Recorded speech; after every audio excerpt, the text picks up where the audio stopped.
Hi, and welcome back to Shrinked by Quint. I'm glad you've joined me today as we dive into a topic that's certainly been on my mind for a while: alcohol misuse disorder. How do we define it? And the big question, do I suffer from it? Alcohol is deeply woven into our social fabric, whether it's part of our celebrations, a way to unwind, or for some, a coping mechanism.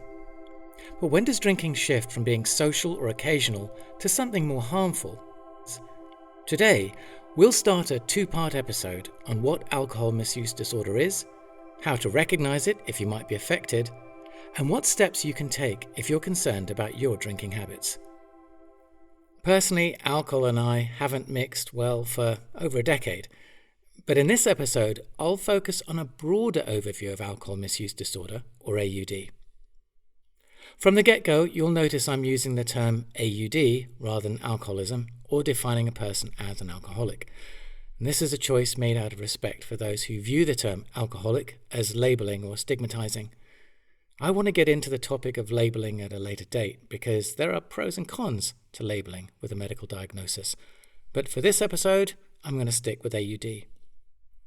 So, with that out the way, let's begin the journey of reviewing alcohol, the personal use of what is considered by some to be the most dangerous drug in the world. Let's start with basics. How do we define alcohol misuse disorder? First off, it's really difficult to define. Alcohol misuse disorder is a medical condition where a person's drinking habits cause them significant distress or harm. And this goes beyond the occasional overindulgence, the bender or a mad night out. AUD is marked by a strong, often uncontrollable urge to drink, even when it leads to trouble. So the common signs include an inability to limit drinking, trying to cut down the amounts or adjust the timings around booze, days of the week, hours of the day, but continually failing. So-called bargaining around all of those decisions as well. Spending loads of time thinking about drinking or recovering from it, and the occasional intrusive cravings for alcohol. Now, all of this can come under the heading of stinking thinking. But here's the thing, don't worry, because these conditions apply to anyone who drinks. Pretty much anyone who drinks seems to be on a spectrum with these sorts of thoughts and behaviours. So defining is complicated by the fact that the disorder has a slow, stealthy progression. And this progression can take months or years. What might start as a casual bit of social drinking can quietly spiral into a life-altering dependency, severely disrupting careers, relationships, and of course health. A person may be aware of the fact they are struggling with booze, but completely unable to stop. So the way I like to understand it is, imagine being in a lift that's going down, floor after floor after floor, and each floor you go down is a missed opportunity, or a tarnished relationship, or a legal mishap. Now, you can't stop the lift's descent, but you can decide which floor to get off. Sir David Nutt starkly ranks alcohol as perhaps the most perilous drug, pointing out that its devastation extends beyond the individual to touch families, workplaces, and entire communities. AUD unfolds as a long-tail illness, deceptively allowing individuals to function seemingly normally for years, while the repercussions silently pile up, eventually spilling over and impacting those around them. This intergenerational shadow can be seen where children often unknowingly adopt their parents' drinking patterns and struggles. Identifying the precise moment when drinking tips into disorder is incredibly challenging. With alcohol responsible for 100,000 deaths annually in the US alone, according to the CDC, and another 10,000 in the UK, as per the IAS, the stakes are undeniably high. This makes pinning down a clear definition of AUD particularly vitally important, but at the same time tricky. Might a more dynamic approach be through understanding addiction itself? By dissecting the nature of addiction, we might better identify when harmless drinking turns into a disorder, offering a fresh lens through which to view and tackle AUD. This angle might not only bring clarity, but also pave the way for more effective interventions. Well, again, what addiction actually is what it is exactly is incredibly difficult to define. And here are just some of the reasons why. For starters, even the word addiction is pejorative. The word addiction is loaded with so many negative connotations that even thinking clearly about it is tricky. But the roots of addiction are, according to neuroscientists and evolutionary biologists, the most natural thing in the world. Because what we're designed to do as a species is quite simply to maximize pleasure and minimize pain. Simply put, we have 2 million-year-old brains wrestling with 21st century opportunities for treats. Basically, the modern world tempts us with so many goodies that our reward system is in many ways, and honestly this is the colloquial word that's being used, hijacked. The cocktail of neurochemicals that comprise our reward system is constantly firing, whether you're anticipating something, dopamine, liking something, serotonin, or really satisfied by something, GABA and glutamate. Which is why, as a society, we produce more of it to sell. For example, just look at sugar. In the 16th century, it was a luxury commodity. Its consumption grew from £1 a year, a few hundred years ago, to 150 to 200 pounds a year today. Addiction is not a bad thing in and of itself. It's the most natural thing in the world. But of course, we're running blind into serious health problems like diabetes as a consequence. Addiction is also notoriously difficult to clearly define because it encompasses both psychological and physical components. Recently, there's been an attempt to split addiction out into chemical, booze and drugs, and behavioral, gambling, mobile phones, sex. But at root, they both rely on the neurochemical reward system. So it's all chemical, right? As we've seen, addiction is also progressive, making it challenging to pinpoint when someone crosses the threshold into addiction. Everyone starts drinking at some point, but has different thresholds for when it becomes addictive based on genetics, environment, or psychological factors. Lots of the most recent neurological research looks at how the prefrontal cortex actually changes in response to alcohol. The plasticity of the brain actually adapts to its consumption. And this adaptation also affects our ability to make choices around it. So, exactly when does the person become an addict? Addiction is very difficult to define.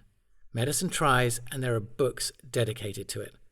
But here's a simple definition from the brilliant book, Dopamine Nation, by Dr. Anna Lembke. Addiction is the continued compulsive use of a substance or behavior despite its negative consequences, driven by the pursuit of pleasure or the avoidance of pain. Now, for me, this quote encapsulates the essence of addiction. A relentless cycle of seeking relief or pleasure, even when it leads to harm. So, applied to alcohol, this quote means someone who is addicted is a person who has the compulsive need to consume alcohol despite negative consequences. They experience physical and psychological dependence with an inability to control drinking, leading to significant harm in their personal, social, and professional life. Bit long-winded? Well, for my money, and without going round the houses, try this. If alcohol costs you more than the money you paid for the bottle, you may be addicted. So get to the point, Quint. I want to know how I can tell if I'm an alcoholic. Okay, well, recognizing the signs. If you can't define it from outside by reading textbooks, what is a subjective experience which might give you a clue as to whether or not you're addicted? Given the complex and often contradictory information surrounding addiction, recognizing whether you're addicted can be incredibly challenging. One client visibly described her experience as feeling trapped in a hall of mirrors, where her perception of reality became distorted, much like how mirrors warp and fragment reflections. Each mirror symbolized a different aspect of her struggle: shame, guilt, denial, and the consequences of her actions, creating a disorienting maze where every turn only led to more confusion and more despair. Her anxiety further compounded this confusion, making it seem nearly impossible to find a way out of her situation. Despite her efforts to journal her drinking habits, she couldn't determine the truth on her own and had to rely on external feedback. However, this approach has its pitfalls. A person in denial about their addiction might downplay their behavior, comparing themselves to others. I'm not as bad as they are. I still have my job or my driver's license. And by the time they recognize the extent of their dependency, they may already be facing serious consequences, such as issues at work, legal problems from drunk driving, and damaged relationships.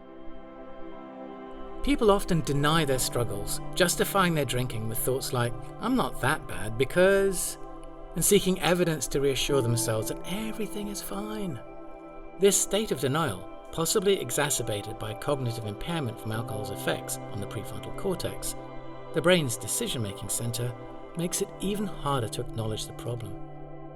It's no wonder that many feel as though they're navigating a hall of mirrors, unable to find clarity or a way out. So far, so confusing, right? Well, again, here is a rule of thumb for deciding, a basis for honest self-reflection. In her book, Dopamine Nation, Dr. Anna Lembke explores addiction through the framework of the 3 C's. Control, loss of substance or behavior. 2. Compulsion, a powerful, often irresistible urge to engage in the behavior even when unwanted. 3. Consequences, persistent use despite adverse impacts on one's life. These components underscore the profound influence addiction can exert on an individual's life. For me, these 3 C's are a ready reckoner for the question, am I addicted? They highlight addiction's impact through control loss, compelling urges, and continued use despite negative consequences, illustrating its profound grip on life. So, what to do if you think you have a problem? If you're starting to think you might have an issue, what should you do next?